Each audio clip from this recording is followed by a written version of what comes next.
I'm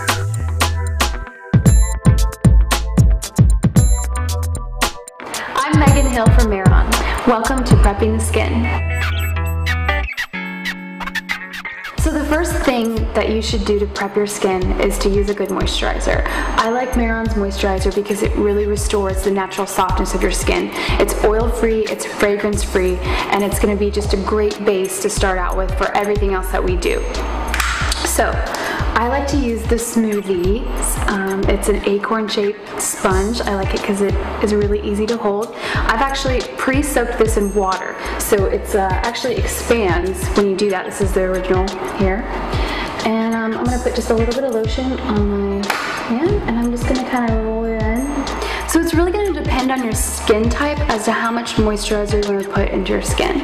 My model Megan tends to have a little more dry skin on the cheeks, so we're going to put a little more moisturizer there. So I'm just going to blot it in, kind of use a circular motion with the Smoothie, and really let it melt into the skin. We're going to do a little on the nose as well. And if you get too much moisturizer, no big deal. You can always go back with a tissue and blot it off. But I'm a big fan of moisturizer, so I think you can never have too much. So next, to get Megan ready, we're going to use Touch Up Anti-Shine. This product comes in 3 shades, light, medium, dark, and it won Essence Magazine's 2011 Beauty Award. So it's awesome stuff. The cool thing that I like about this is I always have it in my purse, because not only do I put it on before my makeup, I put it on afterwards for touch-ups as well throughout the day. It's a translucent formula, and it's just going to soak up any kind of oil, any kind of shine. So we're going to put this on Megan's T-zone, and she tends to get a little shiny there throughout the day, so we're just going to concentrate it in this area. And a little goes a long way with this, and you'll notice it when you use it, how quickly it dries. So our next step is going to be the Velvet Primer Serum, which is one of my favorites. It's filled with antioxidants, vitamin E, aloe vera, it smooths the skin, and it has silicone in it. So it's going to create a great base between all that moisturizer we just put in, lock that in the skin, and between that and the makeup. So you're going to have just a velvet finish, hence the name. And I like to use a brush to put this on, but you can certainly use your hands, your fingers as well. And I'm just going to focus on Megan's cheeks, because we used the anti-shine on the T-zone area, and we want to keep that integrity of what we just did there and not cover that up. So I even like to put this underneath the eye area.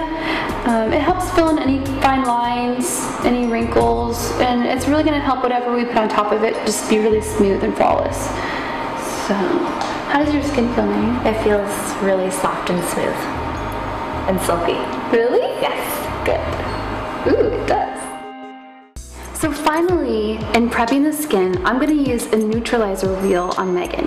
Now, a lot of people are really intimidated when they see this because they don't know how to use it, and they don't know what colors work to conceal other colors on the face. So for Megan, with her skin tone, she has darker, you can see she kind of has some darkness underneath the eye area, which is going to be more of, we're going to use like a peachy pink color to really brighten that area. But the rule of thumb is yellow is going to conceal pink on the skin, green is going to conceal red, purple is going to conceal yellow tones, any kind of like sort of jaundice on the skin. And then the orange, the peach I said, is going to cover like dark blues, purples.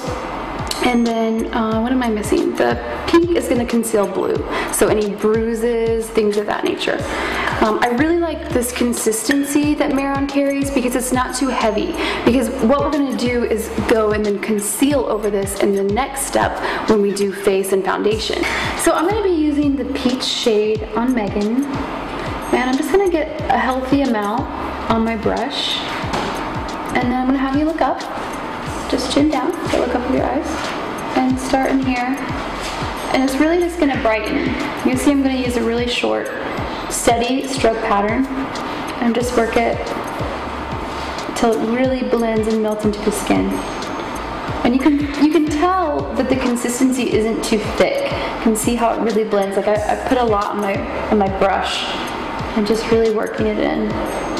And I'm just gonna go over where all the dark areas are, and I'm gonna actually blend around it as well. I'm gonna do some on her eyelids. Go ahead and close for me. And just really work it in.